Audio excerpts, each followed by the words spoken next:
र वास्तविक सुख र दुःख भनेका दुईटा चिज होइन नि, फेरि एउटै चिज हो। एउटै कार्यको दुई घटना मात्रै हुन् वेदान्तले भन्छ। सुख र दुःख भनेको एउटै कार्यको दुई घटना हो। जस्तै फोहोर आफैमा कहिले पनि फोहोर हुँदैन, त्यो फोहोरले ठाउँ छोड्यो भने के हुन्छ? फोहोर हुन्छ।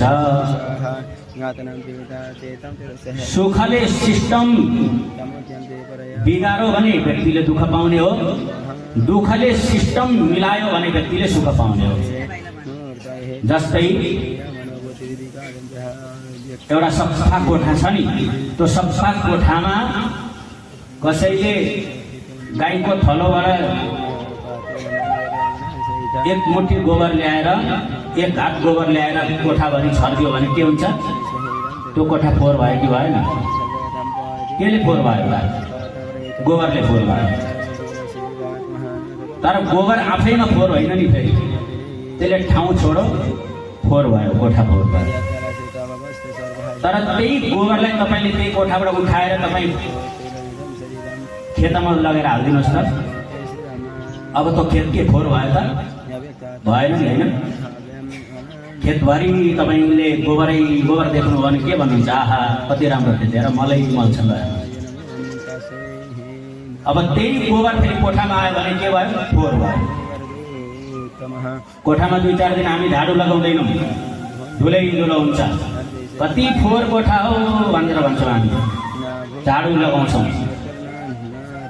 फोहोर कसरी भयो? धुलो आयो, धुलो जम्यो, फोहोर देखियो। अब त्यही धुलोलाई उठाएर तपाईँ गमलामा हाल्नुहोस् त, फेरि अब त फोहोर भयो गमला। त फोहोर आफैमा फोहोर होइन, दुःख आफैमा दुःख होइन। दुःखले सिस्टम बिग्रियो भने व्यक्तिले दुःख पाउने हो, सुखले सिस्टम बिगाड्यो भने व्यक्तिले दुःख पाउने हो, दुःखले सिस्टम मिलायो भने व्यक्तिले सुख पाउने हो। त्यही भएर एउटै कार्यका दुई घटना भनेर हामीले बुझ्नुपर्छ, सुख र दुःख। मुनय पदवीं यस्य निसङ्गेन जन्मवि न विदो मृगयन्तोऽपि समाधिनः। हे बाबु, तिमी भगवानलाई प्राप्त गर्न भनेर यो जङ्गलमा आएको होइन। यो जङ्गलमा हेर, हजारौँ वर्षदेखि तपस्या गरेर बसेका छन् साधु सन्त महात्माहरू। हजारौँ वर्षदेखि तपस्या गरेर पनि आज भगवानको एउटा झलक प्राप्त गर्न सकेका छैनन्। तिमी आज 5 वर्षको अवस्थामा कसरी प्राप्त गर्न सक्छौ?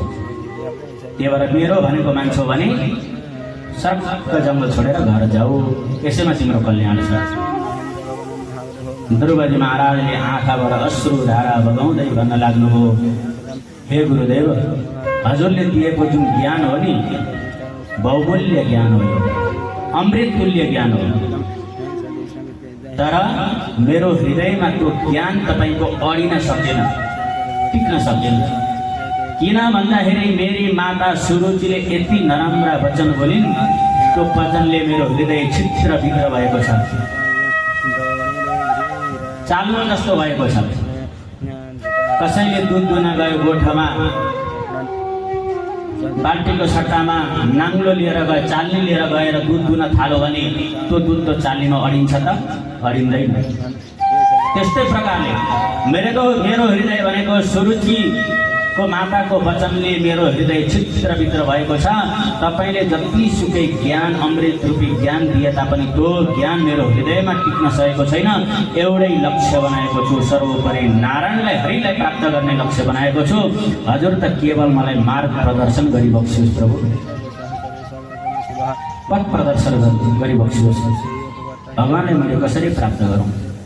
त्यति भन्ने बित्तिकै नारदले थाहा पाउनुभयो, साँचो वैराग्य रहेछ आज ध्रुवजीमा।